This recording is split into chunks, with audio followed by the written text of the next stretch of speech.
హల్లెలూయా. విజయశీలుడా నా ప్రాణ ప్రియుడా, కృతజ్ఞతతో నిన్ను స్తుతించెదను.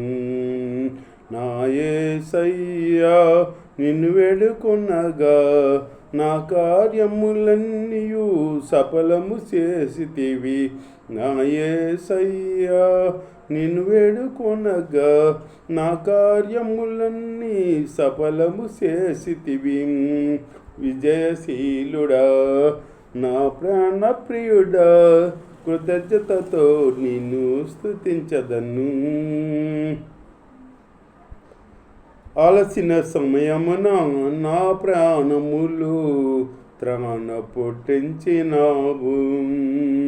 ఆదరణ కలిగించి పిలుపును స్థిరపరచి ధైర్యముతో నింపినావు. అలసిన సమయమున నా ప్రాణములు త్రాణ పుట్టించినావు. ఆదరణ కలిగించి పిలుపును స్థిరపరచి ధైర్యముతో నింపినావు. నిత్యానందం కలిగించే నీ శుభవచనములతో నెమ్మదినిచ్చితివి. నిత్యానందం కలిగించే నీ శుభవచనములతో నెమ్మది కలిగించితివి. విజయశీలుడా నా ప్రాణ ప్రియుడా, కృతజ్ఞతతో నిన్ను స్తుతించెదను. ఆరోగ్యకరమైన నీరెక్కల నీడలు ఆశ్రయం ఇచ్చితివి నాకు. అక్షయుడా నా సంపూర్ణతకై మహిమాత్మతో నింపినావు. ఆరోగ్యకరమైన నీరెక్కల నీడలు ఆశ్రయం ఇచ్చితివి నాకు. అక్షయుడా నా సంపూర్ణతకై మహిమాత్మతో నింపినావు. నిత్యం నీతో నేనుండుటకై నూతన యెరూషలేం నిర్మించుచున్నావు. నిత్యము నీతో నేనుండుటకై నూతన యెరూషలేం నిర్మించుచున్నావు. విజయశీలుడా నా ప్రాణ ప్రియుడా, కృతజ్ఞతతో నిన్ను స్తుతించెదను. నా యేసయ్యా నిన్ను వేడుకొనగా, నా కార్యములన్నీ సఫలము చేసితివి. నా యేసయ్యా నిన్ను వేడుకొనగా, నా కార్యములన్నీ సఫలము చేసితివి. విజయశీలుడా నా ప్రాణ ప్రియుడా, కృతజ్ఞతతో నిన్ను స్తుతించెదను. దేవుడి స్తోత్రం. మీ అందరికి వందనాలు. దేవుడి మాటలు ఇందాక కూసేపు సర్దును. బైబిల్లో దావీదు భక్తుడు ఉన్నాడు కదా. దావీదు భక్తుడు దేవుడికి ఉదయానుసారుడైన మనుషుడు.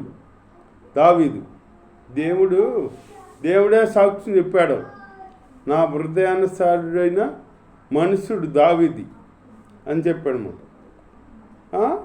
ఎక్కడికి యుద్ధానికి వెళ్ళాలన్నా దావీదు దేవుడిని అడిగి వెళ్ళేవాడంట. అడగకుండా వెళ్ళేవాడు కాదంట. వాళ్ళని చాటుకు వెళ్తున్నాను, వాళ్ళని నా చేతికి అప్పగిస్తావా లేదా అని అడిగేవాడంట. ముందు అడిగితే దేవుడు అప్పగిస్తాను వెళ్ళమంటే వెళ్ళేవాడంట. కాదు ఇప్పుడు కాదు మరోసారి వెళ్ళమంటే అప్పుడు మాని మరోసారి వెళ్ళేవాడంట. అట్లా వెళ్ళే దావీదే దేవుడి చిత్తానుసారంగా జరిగించే దావీదే దేవుడిని అడిగి ఫాలో అయ్యేవాడు. ప్రతిది యుద్ధానికి వెళ్ళాలన్నా ఎక్కడికన్నా వెళ్ళాలన్నా దేవుడిని అడిగి వెళ్ళేవాడంట. అట్లాంటి దావీదు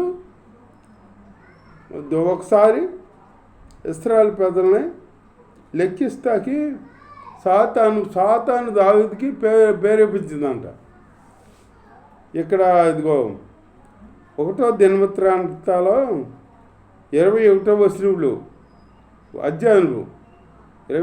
అధ్యాయములు తర్వాత సాతాను ఇశ్రాయేలుకు విరోధముగా లేచి ఇశ్రాయేలును లెక్కించుటకు దావీదును ప్రేరేపించెను.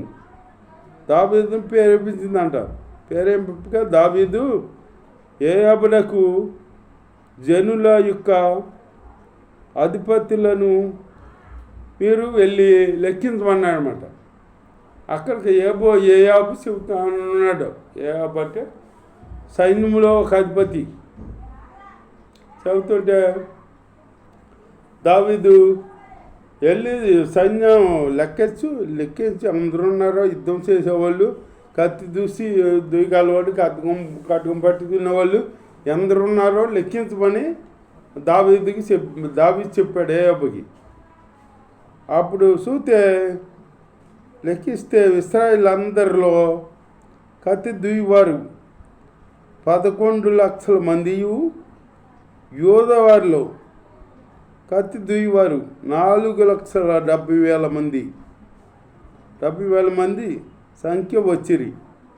ఇశ్రాయేల్లోనేమో 11 లక్షల మంది, యోధావారిలో 4,70,000 మంది ఉన్నారు. లెక్కించాడనమాట. లెక్కిస్తే దేవుడు దేవుడికి ఇష్టం లేదు. దేవుడి దృష్టికి అది ఇష్టం లేదు. ఏంటంటే సాతాను ప్రేరేపించింది దావీదుని. ప్రేరేపించి జనాన్ని లెక్కించమంది. జనాన్ని యుద్ధానికి వెళ్ళేటప్పుడు జనాన్ని ఎప్పుడు లెక్కించలా దావీదు. దేవుణ్ణి అడిగేవాడు. దేవుణ్ణి అడిగి ఈయన వెళ్ళా మాన్న అని అడిగేవాడు. దేవుణ్ణి అడిగి వెళ్ళేవాడు. అంతేగాని జనాన్ని లెక్కించమని ఎప్పుడు అనలా. అట్లా పిరిగితనంగా ఎప్పుడు మాట్లాడలా. దేవుడు ఉన్నాడు కదా, వెళ్ళిపోయాడు. దేవుడిని అడిగి వెళ్ళేవాడు మాట. దేవుని స్తోత్రం. అట్లాంటి దావీదు సైతాన్ని ప్రేరేపించి సైన్యంలో కత్తి దుయ్యవారి అందరు ఉన్నారో అన్నీ లెక్కేయమన్నాడు అనమాట. అప్పుడు యోవాబు లెక్కేశాడు. దేవుని స్తోత్రం. హల్లెలూయ. అది దేవుడికి నచ్చల. అప్పుడు దేవుడు అన్నాడా, నీ కావున గాదు దావీదు వద్దకు వచ్చి ఇట్లా నేను గాదు వార్త వచ్చాడనమాట. 3 ఏండ్లు పాటు కరువు కలుగుట, 3 ఏండ్ల పాటు నీ శత్రువులు కత్తి దూయుట, నిన్ను తరుముగా వారి ఎదుట నీవు నిలవలేక నశించిపోవుట, 3 ఏండ్ల దినముల పాటు దేశమందు యెహోవా కత్తి అనగా తెగులు నిలుచుట చేత యెహోవా దూత ఇశ్రాయేలుల దేశం అదంతటా నాశనము కలగజేయును అని చెప్పాడు. కాదు వచ్చి ప్రవర్త దేవుడు చెబుతున్నాడు. ఎట్లాగా నువ్వు చెప్పిన పని దేవుడి దృష్టికి నువ్వు చేసిన పని నచ్చలేదు, అందుకని దానికి పరిహాసంగా నీవు 3 ఏండ్లు పాటు కరువు కలుగుట నీకు ఇష్టమా? 3 ఏండ్ల పాటు కరువు కలుగుతా ఇష్టమా అన్నాడు. 3 ఏండ్ల పాటు 3 నెలల పాటు నీ శత్రువులు కత్తి దూసి నిన్ను తరుముటానికి ఇష్టమా అన్నాడన్నమాట. అంటేను లేకపోతే 3 దినముల పాటు దేశమందు యెహోవా కత్తి అనగా తెగులు నిలుచుట చేత నిలుచుట ఇష్టం అన్నాడనమాట. అంటేను అప్పుడు దావీదు అన్నాడు, నేను ఇరుకులో పడ్డాను,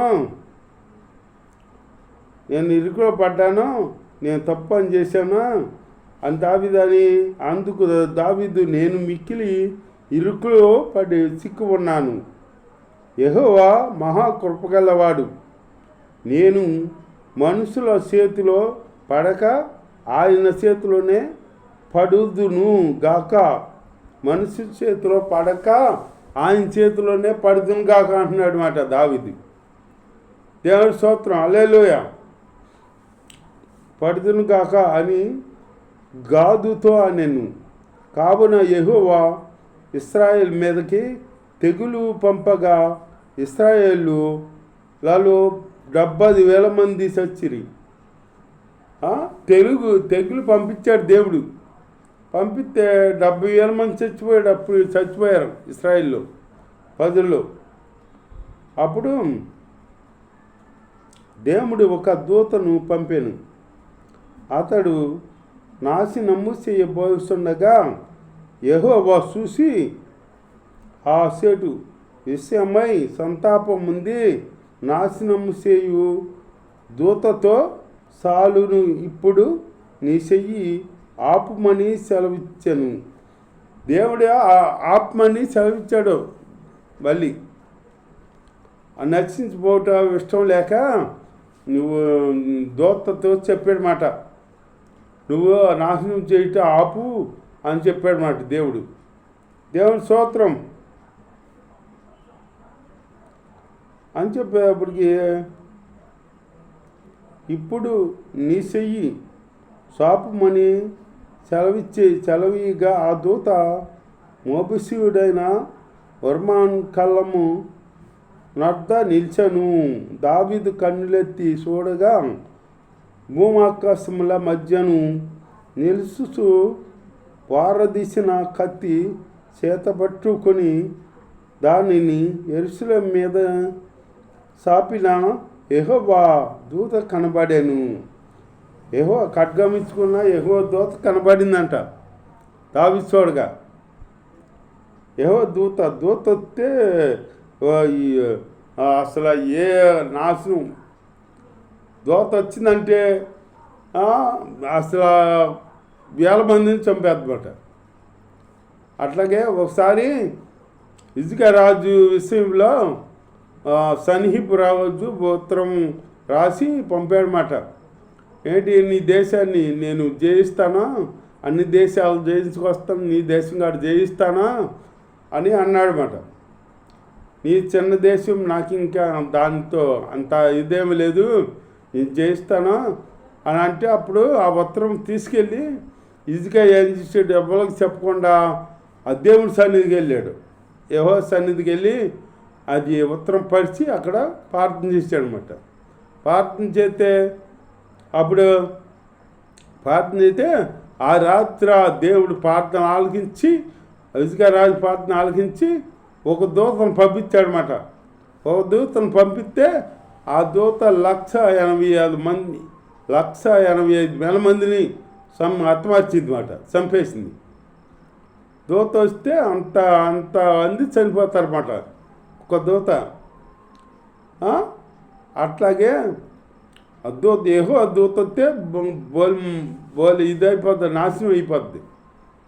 పెట్లా కాలుతారా అది. అప్పుడు దేవుడే చూసి ఆగమన్నాడంట దూతని, నువ్వు చంపుతూ ఆపు ఆయక అన్నాడంట దేవుడు. స్తోత్రం. దావీదు చేసిన పనికి చూడు ఎంత మప్పు వచ్చిందో. ఇశ్రాయేలు పెద్దలు నశించిపోయారు.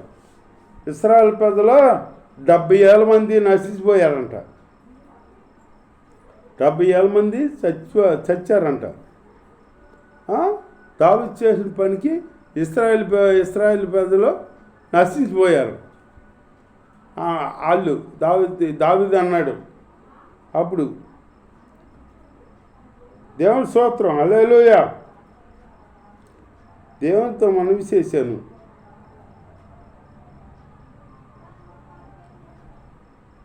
యెహోవాకు ఒక బలిపీఠమును కట్టుటకై దావీదు అతడికి వెళ్ళవలేనని దావీదు నాకు ఆజ్ఞనివ్వగా యెహోవా దూత గాదునకు చదివియగా యెహోవా నామము నా గాదు పలికిన.